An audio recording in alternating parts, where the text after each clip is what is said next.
A couple days ago, I watched Star Wars Rise of Skywalker. It was a movie that I absolutely hated in every respect. After a lot of thought, I am prepared to say that it is the single worst movie I've ever seen.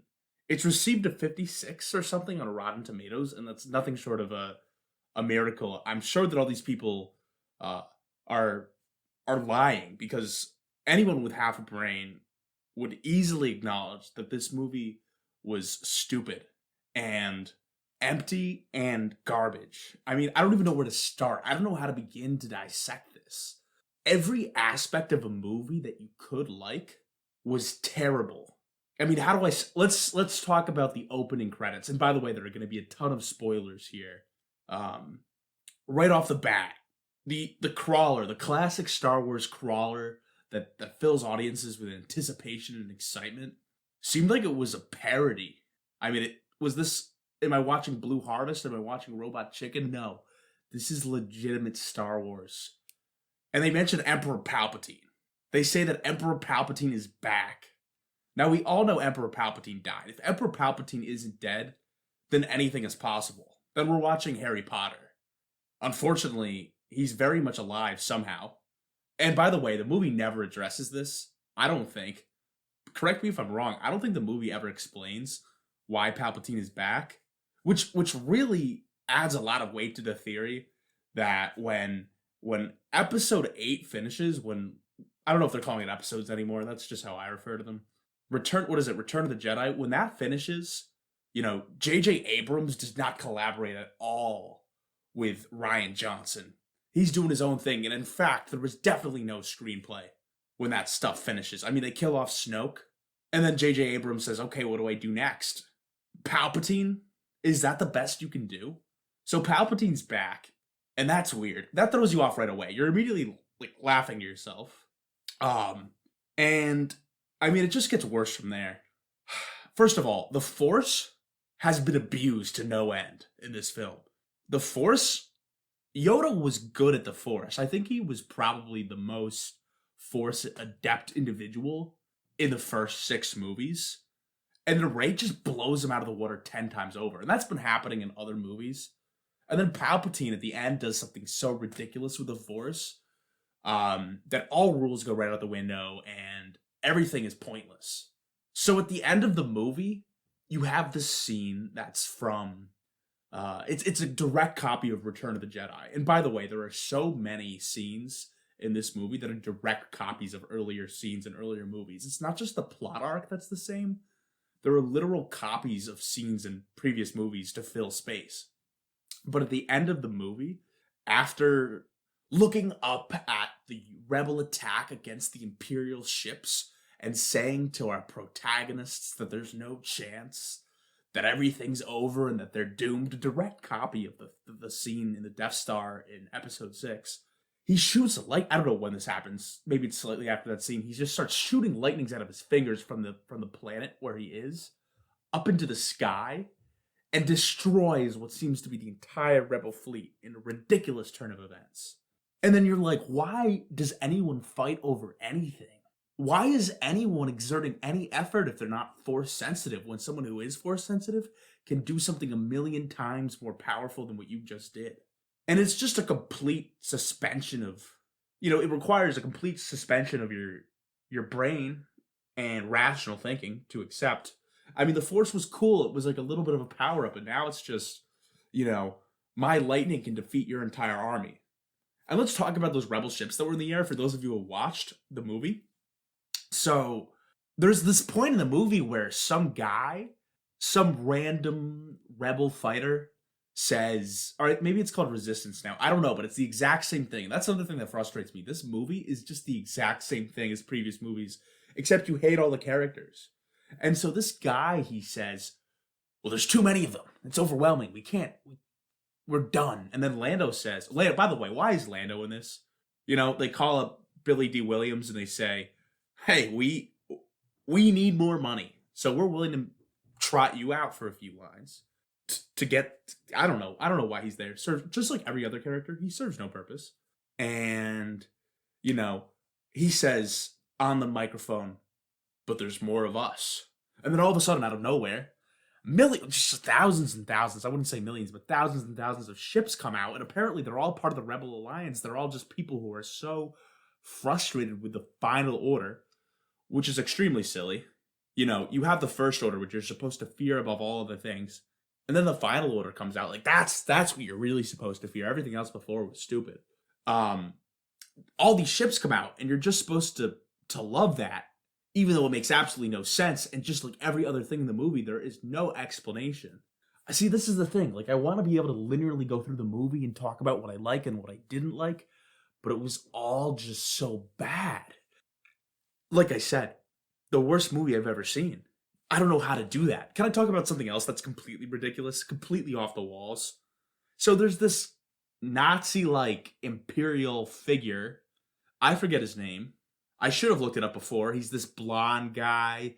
He's got this crisp, piercing voice, and he was a big antagonist in the first two movies. In fact, there's this scene. It was in the trailer. It was in The Force Awakens. It was a great scene where you have so many of these First Order stormtroopers out in a great parade field, and up on a podium, sort of, is this Imperial officer, this First Order officer that we're talking about right now in this movie. And he's talking about the power of the First Order, and then he blows up a planet, and it's badass. In this movie, it turns out he's just a spy. He's a spy for the First Order. And it's a cool twist until he starts opening his mouth and he says, "I don't like you guys, I just hate Kylo Ren." And you're like, okay, that's weird. So what else are we going to learn about you? And it turns out we don't learn anything because he's shot immediately and killed and serves no purpose for the rest of the movie. You know, this is just like Snoke dying in the previous episode. It makes no sense at all. And you're like, wait, there must be more, and there just isn't. Everyone's mouth at this point should have been open in disbelief. But instead, critics give it 56% on Rotten Tomatoes. Like, 56% of people had a positive impression of this movie? That's insane. That can't be possible. I think there's some paying off going on. I think some people's money is going into these critics' pockets to compensate them for their good reviews. This is a big conspiracy because this movie's absolute trash. I'd like to learn more about this industry, frankly, because it just makes no sense. And this is supposed to be the capstone, the thing that ties it all together. But here's the thing, these movie makers aren't artists. These movie makers they're not trying to make the best possible story. They're trying to make the most money possible. You know, that's why they bring out this new green robot. For those of you who haven't seen the movie, we have R2-D2 and C-3PO, of course. We have BB-8. And then we have this new green robot who's weirdly introduced. And I think it would normally be cool, but it's just an example of how that character, like all of the other characters in the movie, are just there for so little time that you can't really appreciate them. I will say Rey and Kylo Ren you could sort of appreciate. But even the resolution with Kylo Ren is just so weird. So Kylo Ren becomes a Jedi, kisses Rey, and then just evaporates. What is that supposed to mean? Maybe I'm just not smart enough. I don't understand what that's supposed to indicate at all. And can we talk about the fact that Rey is Palpatine's granddaughter? Does that make any sense to anyone? I mean, not even her daughter. Like, who are her parents? Who did Palpatine sleep with to create some people who created Rey? And it's not like, I mean, it's basically hearkening back to this idea in the original trilogy, this pattern of, you know, Luke is Darth Vader's father. That was a huge twist. That must have been mind-blowing to see in theaters. Rey being Palpatine's granddaughter. I mean, you didn't even know Palpatine was someone you were supposed to care about until the movie starts. I mean, that just induces laughter. It doesn't... It has the opposite effect. I don't know what they were trying to do with that. I mean, it was a twist, but it wasn't a good one. It was silly. I mean, when you're expecting Jar Jar Binks to come out at a certain point, it wouldn't be unrealistic given what you'd already seen. Horses in space. There were horses in space, by the way. On the Imperial Star Destroyers. Where did they come from? Where did those Imperial Star Destroyers come from? And then horses trotting across them, wreaking havoc. You're supposed to believe that the horses were effective Well, it wasn't the horses, it was the people shooting bows and arrows on the horses. It doesn't make any sense. And why is Poe Dameron running spices? Why am I supposed to be appalled by that? You know? Like, what is he, a member of the Dutch East India Company? I don't think that's a big deal. Are spices illegal drugs? Is everyone appalled that the First Order's, taxes aren't being paid? That he's smuggling drugs from the First Order? Or what is this? Nothing's been explained. And all the characters are just so underdeveloped. And there's 80 of them. You got Rose. What is Rose doing there? Rose in the last movie, it seemed like she had a holdout. She was important. Turns out not at all. It was like a scavenger hunt, too. They're going from planet to planet. There's like 6 planets in 10 seconds. Absolute garbage. I mean, I hate Star Wars now. And a lot of people, they will talk shit about the prequels. I loved the prequels. The prequels were imaginative. They had that Lucas touch, that George Lucas finesse. These were like Marvel movies. I mean, I'm sure that analogy's been made a ton of times. Obviously, Disney owns both these companies, but it's so damn true. These movies just suck the life out of the Star Wars universe.